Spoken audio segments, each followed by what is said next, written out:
আপনি জানেন শাশুড়ি আর বউয়ের মধ্যে অধিকাংশ সময় কেন ঝগড়া লাগে? বউ মনে করে যেটা তার স্বামী, কিন্তু তার শাশুড়ির বাচ্চা কাচ্চা না, শুধু তার স্বামী, শুধু তার স্বামী।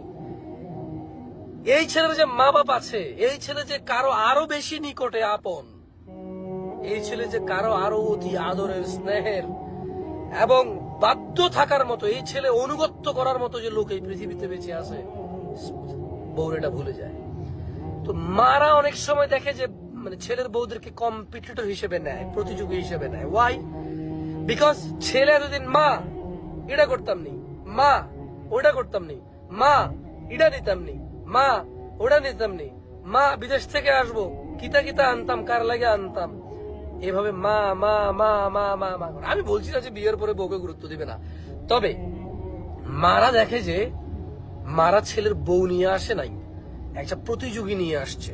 মাদেরও কিছু সতর্ক হওয়া উচিত। আমি বলবো না যে সব বউদের দোষ, বাট আমি আজকে একটা টপিক, একটা সাবজেক্ট নিয়ে কথা বলছি, সেই জন্য এই বিষয়ে কথা বলতেছি। আমি মানে ছেলের বউরা পরিবারের বংশ বিস্তারের, পরিবারের মর্যাদার নতুন একটা সদস্য না হয়ে শাশুড়িদের কাছে প্রতিযোগী হিসেবে হয়ে উঠছে।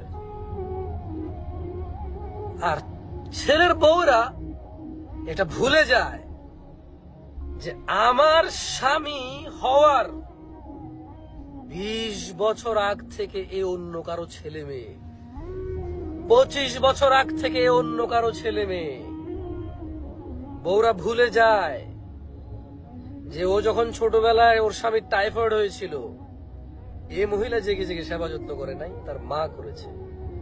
বউরা ভুলে যায় ইভেন এই মেয়েটাকে সে পছন্দ করে তার মাই দিছে, যে হ্যাঁ এই মেয়েটাকে বিয়ে করো বাবা, মেয়েটা দেখতে শুনতে খুবই সুন্দর, বংশমর্যাদা ভালো, মেয়ের বাপ ভালো, ভালো পরিবার, শিক্ষিতা, মাই বলে। অবাক করা বিষয়, অবাক অবাক লাগে।